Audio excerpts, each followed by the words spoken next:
Hi everyone. I have been receiving some questions about how to create a Google folder set for a particular class, a particular section of first year writing. So I just wanted to record a kind of a quick tutorial of sorts, a sort of a guide, a watchable, replayable guide for how, in as few steps as possible, you can do something like this in your section. So the very first thing I do is, of course, I'm using Chrome, and I've created a new folder in Google Drive. So I've gone to Google Drive and created a new folder. It looks just like this. I've named it ENGL 1105 Fall 2019, and it's empty. Okay. And then the next thing I want to do is think about what's the file structure that I want to be in each student's folder, in their sort of their root folder, their main folder. So I created a folder structure. Let's see if I can find this window. I thought I had it queued up. There it is. And so I've just created a general, kind of a generic folder, calling folder structure. And inside of it, you'll see that I have a primary folder, sort of a first level subfolder, I should say, with X, which is a placeholder for the student's name, the number of the course, ENGL 1105, and then my last name. The reason I include those indicators, those kind of crumbs, is that this makes it searchable, findable for the students. They can look it up by my last name. They can look it up if they're searching in their Google folder under things that are shared with them, because for whatever reason they lose track of it later on.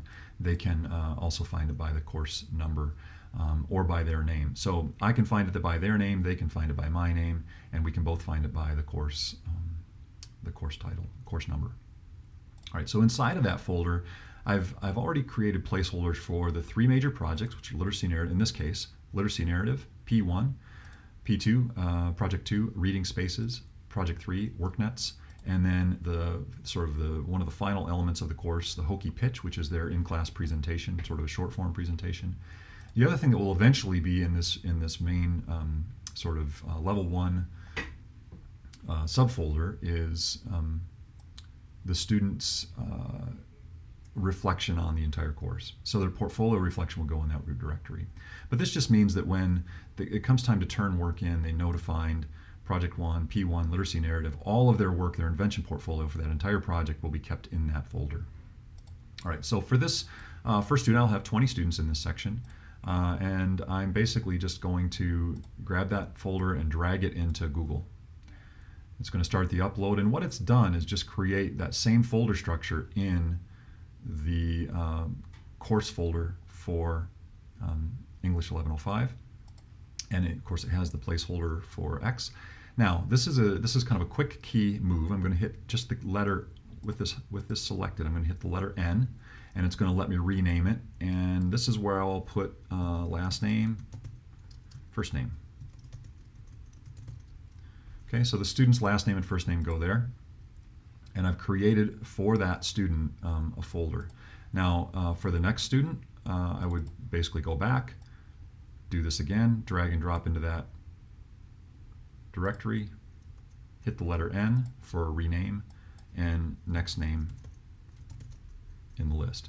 Okay, and so on down. So these are setup moves that take a little bit of time, but once you've built this, the student, when they access this folder, will find inside of it essentially all of the elements that you want for them. Now, there are fickle little kind of details here. For example, one is that since I'm dragging this file structure from Mac, it wants to put in this .ds_store file. This is just sort of I don't know, these are the inconveniences, maybe a little bit of the junk from the times we live in, but you can very easily remove that, or even encourage your students to remove that as they manage this as kind of a function of digital literacy. So I'm going back to the root folder. You'll see that you just have two main files in here so far, one per student, and but I haven't shared them with the students yet. So the next step I would do is I'd pull up my course roster with their email addresses, obviously making sure the names match, and I would go to right-click and share. And when I right-click share, I'm going to put in the student's email address. Now I can also go to the advanced settings and put in the student's email address, add a message, and that message, I've actually queued up a couple of messages. those messages look sort of like this. So I'll have two versions of this message posted in the YouTube comments for you to copy and paste for your own use. One is from a grad class I taught last spring. The other is from the first year writing class I taught last fall. But you'll see, here, hi, student name. I've set up a Google folder for your work in this class. I'll ask that you collect your work in this folder throughout the fall semester. I will be saying more about it in class as well. Please take care to save the link so that you can access your folder readily and as needed. And of course, all my contact information there. But essentially, these messages just arrive with the link to the folder saying this is important. Keep track of this. And in most cases, I would only have to share that folder with that main folder with each respective student one time. Once I share it one time, then I'm going to be shown as the holder, the keeper of the folder, and the student will also be listed as having full access to it. So what you end up with is a set of folders. Student has access, you have access. It's private to the two of us. Throughout the semester, if students want to share any portion of their folder with someone else for example, an in-class peer review of a written project, if they go to the Writing Center and they want to share access, they can manage that. They'll gain a feel for how to manage that throughout the semester. And of course, the fact that you're the owner as the instructor, I guess in my mind is a way of saying, of course the students own their own work. That ownership can be reassigned to them at the end of the semester. But insofar as making sure that there aren't any catastrophic kinds of deletions or something like that by anyone, you have a way to help students recover their work. Now, certainly there are other models, there are approaches that you could take to this where students have to create their own folder and share it with you, and then you would organize those into a larger kind of a next level folder. This is the approach that I take, and I feel like it's worked quite well. Now, so let's get back to this. Once you have this populated with names, what's nice for me is that I can open all of those folders,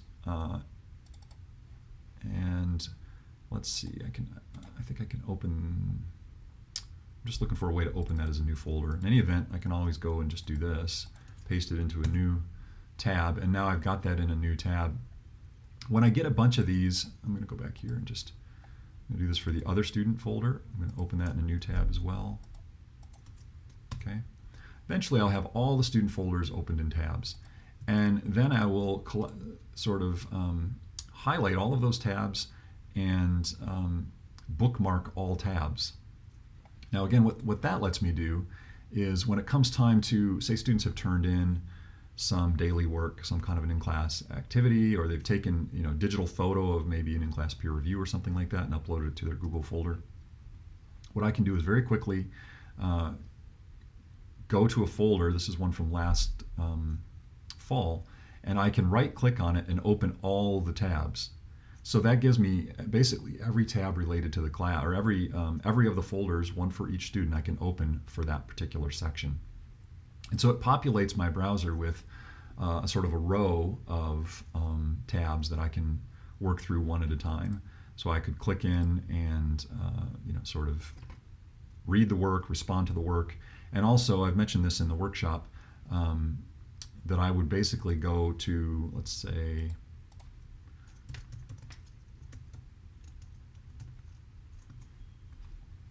I would go to the checks. I would just do a Google search for check symbol, copy that, and then so in their daily work, and this isn't such a great example because this is a folder, but I would go to hit N for rename, and into that namespace I would actually assign a check, check plus, or a check minus, depending on the degree of sort of satisfactory quality of their work. I could also do zero missing. So sometimes I'll do that if a file is actually not turned in, I'll create a placeholder for it so that I can kind of keep track of what's there for this invention portfolio. And again, that's specific to our curriculum at Virginia Tech. But in any event, this is a way to sort of build, I think, what's a fairly streamlined workflow for managing, students knowing where to submit their work electronically, and you having a way to kind of manage it. My conversation on that first day of class, or very early in the semester then, has to do with, you've received a link to your Google folder, and between your Google folder and our Canvas site, where we use the gradebook function almost entirely, that and little else, we maybe use the files or a few other features in Canvas. Those are the two main locations digitally where this course, insofar as you're turning in work, those are the two places where that happens, and I make that quite explicit very early on in the term. Now, occasionally things happen. Students maybe need a reminder about where their folder is, these kinds of things. Usually pretty patient with that first couple weeks of the semester. But yeah, so to manage, essentially to manage the work of the course, it's all sort of encapsulated in that one folder space, and I find that works quite well. So if you want to adopt this system, please do. If you have questions about it, you know where to reach me at dmueller@vt.edu. Happy to respond to questions about it, and maybe improve this sort of overview tutorial sort of video in future semesters. So that's it for now. Good luck, and again, let me know how I can help.